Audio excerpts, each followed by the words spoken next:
آپ اپنی سلامتی کا انشورنس کرائیں، بیمہ کرائیں. آشنا ہے نا انشورنس سے؟ نہیں ہے پتہ انشورنس کیا ہوتی.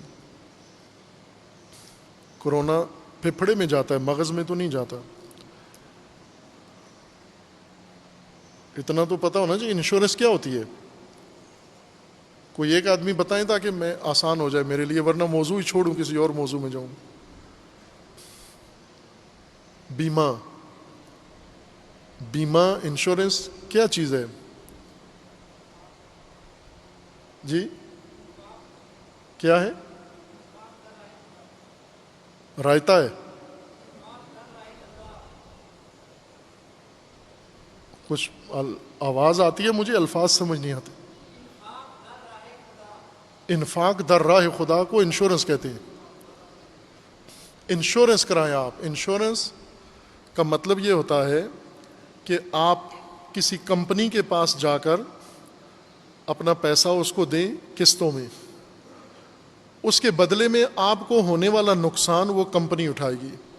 مثلا آپ نے اپنی گاڑی کو انشورڈ کیا ہے،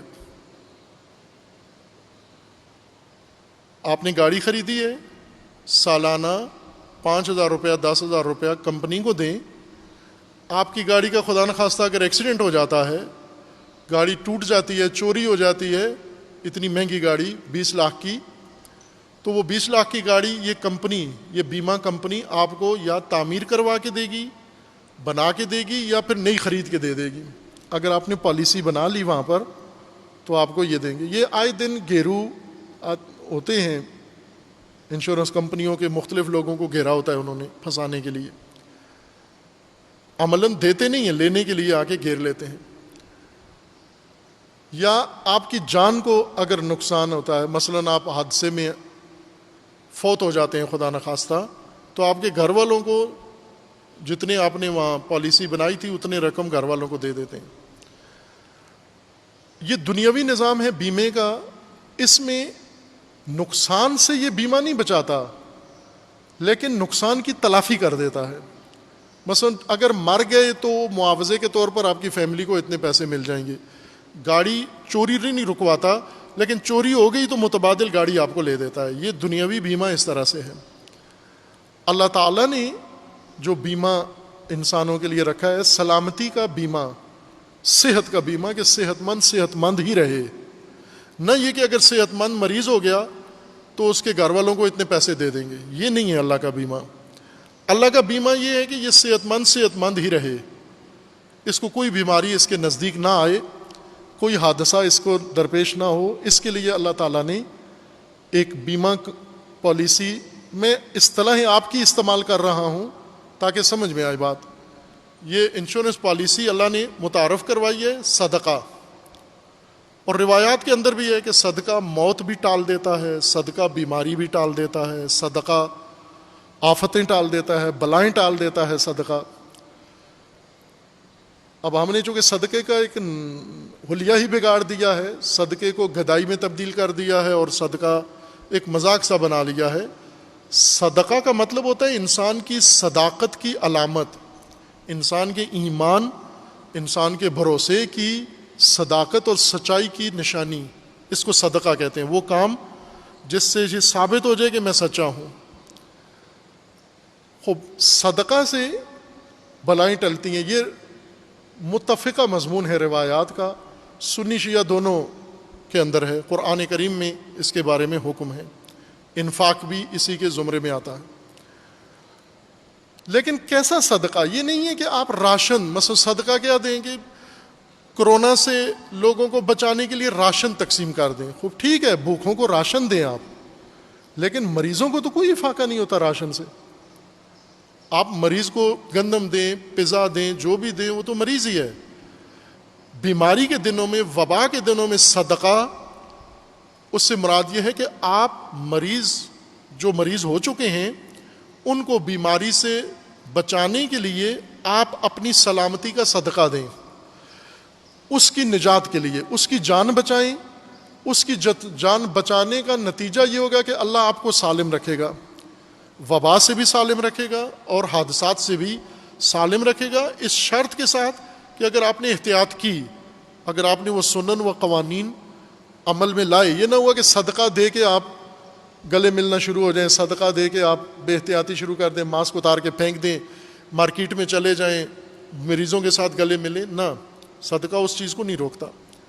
صدقہ یہ ہے کہ جہاں پر دوسرے یقیناً متاثر ہو جاتے ہیں آپ بچ جائیں گے. میں اس کی تازہ ترین مثال آپ کو دیتا ہوں. کراچی میں پچھلے دنوں جہاز کا حادثہ ہوا جس میں 100 کے قریب لوگ جان بحق ہوئے. 2 آدمی معجزاتی طور پر بچ گئے. ایک بینک کے کوئی مینیجر تھے، بڑے تھے، وہ جہاز سے عجیب انداز سے بچے کہ کرسی سمیت، جہاز کی کرسی اس بلٹ کے ساتھ جڑی ہوتی ہے باڈی کے ساتھ، اس کا نکلنے کا کوئی تصور بھی نہیں ہے. وہ کرسی سمیت، حادثہ دیدہ جہاز سے، جہاز زمین پہ لگا، وہ کرسی سمیت اٹھ کے باہر آ گئے.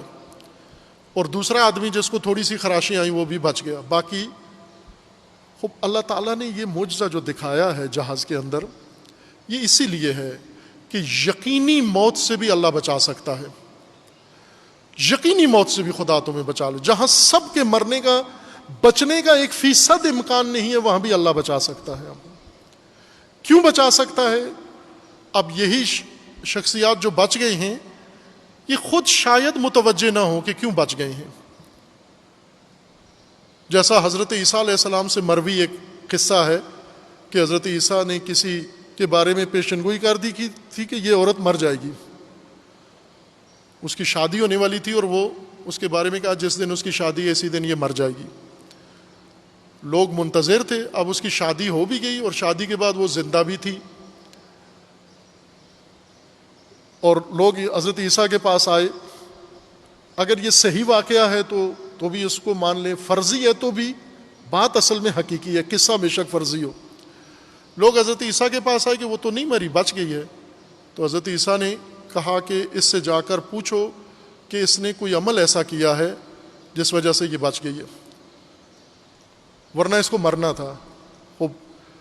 حضرت عیسیٰ نے بتا بھی دیا کہ اس کا بستر اٹھاؤ، حجلہ جس میں یہ بیٹھی ہوئی تھی، سوئی تھی رات کو، اس کا بستر اٹھاؤ.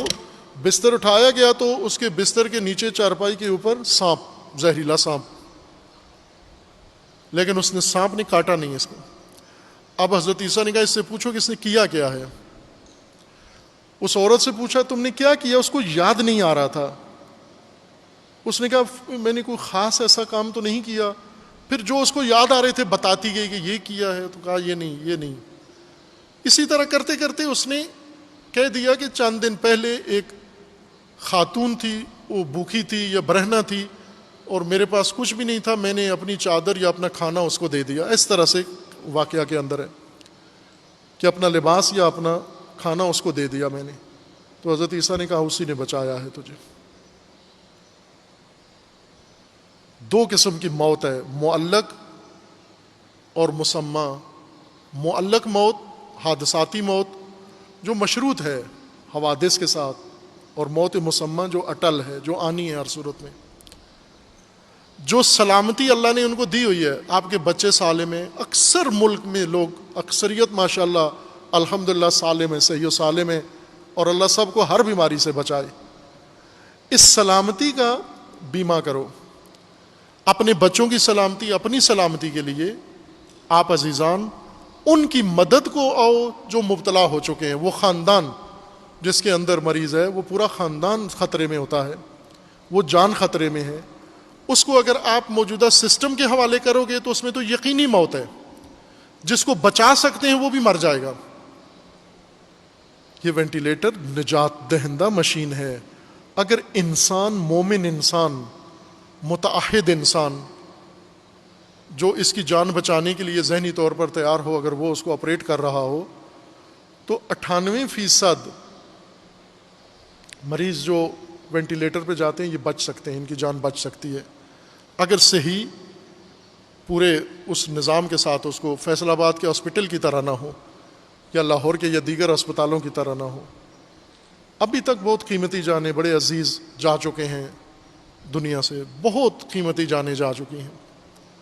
یقین جانیں ابھی چند دن پہلے بہت ہی ایک پاکیزہ شخصیت، بہت ہی نازنین انسان، ایک امام زمانہ کا سپاہی جو دن رات فقط امام سے متصل ہے، وہ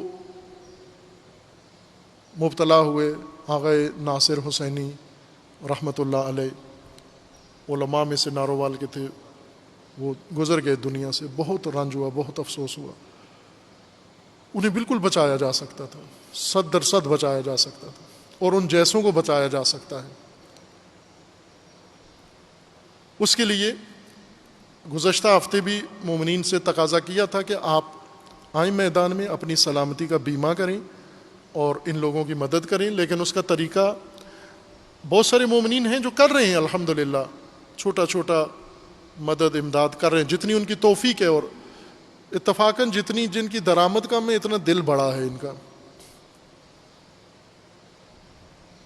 جن کے پاس پیسے تھوڑے ہیں، کم ہیں، ان کا دل بہت بڑا ہے۔ پچھلے جمعے کو ہی یہاں جامعہ کے ایک طالب علم نے 1000 روپیہ لا کے دیا کہ یہ میری طرف سے، طالب علم جس کی 1 روپیہ بھی انکم نہیں ہے، 1 روپیہ بھی سالانہ ماہانہ انکم نہیں ہے، اس نے بھی لا کے کہا میرے پاس یہ، ظاہر جیب خرچ والدین نے دیا ہوگا کہ آپ رکھو، اس نے آ کے جمع کرا دیا کہ یہ میری طرف سے دے دیں آپ۔ خوب ظاہر یہ بھی بڑا کام ہے۔ اس وقت ضرورت ہے کہ ہم مختلف شہروں میں، لاہور میں پہلے تکمیل کر رہے ہیں، پھر اس تجربے کو لے کر سارے شہروں میں انشاءاللہ جائیں گے، ہر جگہ پر۔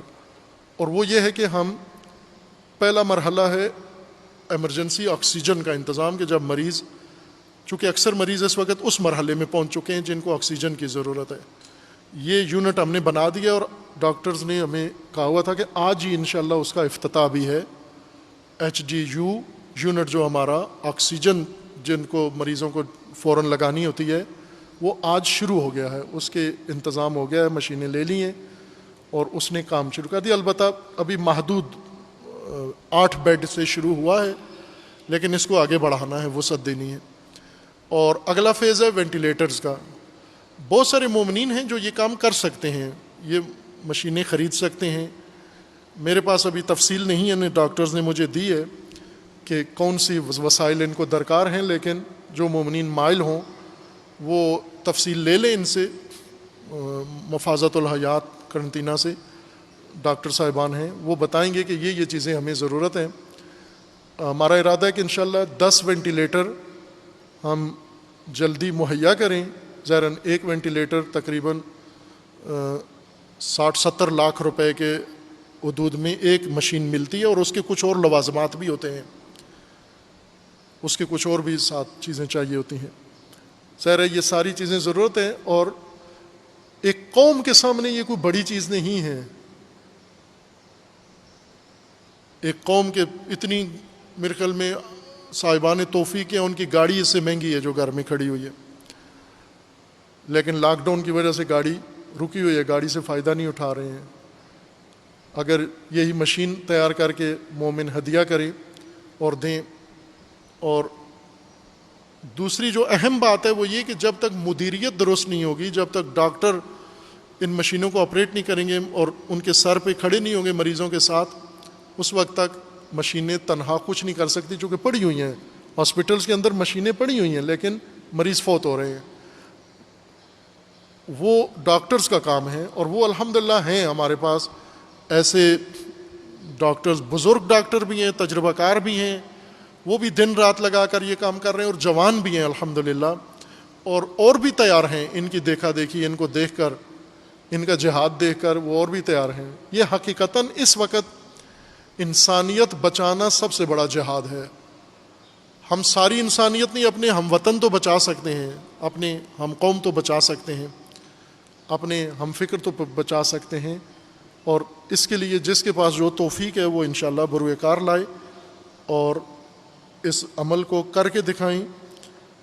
اگر نیوزی لینڈ میں وہ لوگ کر سکتے ہیں تو ہم اللہ کی ذات پہ بھروسہ کر کے اور امام جعفر صادق علیہ السلام کی راہ پر اپنا کر انشاءاللہ، ہم ویسے تو دین کے نام پر تو بہت خرچ کرتے ہیں، اب وقت آ گیا ہے کہ ترجیح میں اس کو رکھیں کہ جتنا پیسہ جو بھی جس مد کا ہے وہ اگر اس راہ میں لگائیں تو سمجھو کہ راہ خدا میں جہاد میں لگا دیا ہے آپ نے پیسہ، اور آپ کا شمار مجاہدین کے اندر ہوگا انشاءاللہ۔